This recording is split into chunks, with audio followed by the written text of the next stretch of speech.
Ketua Umum PBNU Yahya Khalil Stakuf atau Gus Yahya mengeluarkan pernyataan yang jadi sorotan saat membuka Muktamar ke-35 Nahdlatul Ulama di Jombang, Jawa Timur pada Kamis 27 Agustus 2026.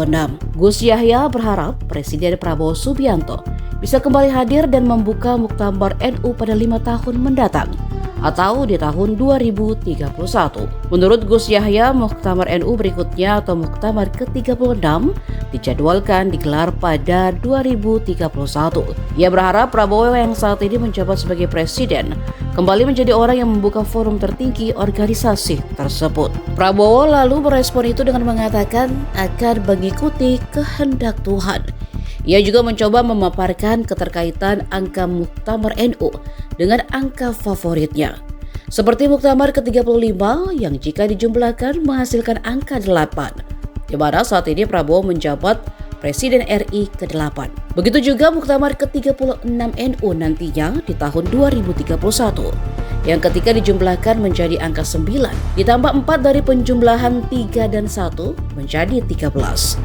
Selain angka 8, Prabowo mengatakan angka favorit lainnya adalah angka 13.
Download Tribun X sekarang, menghadirkan lokal menjadi Indonesia.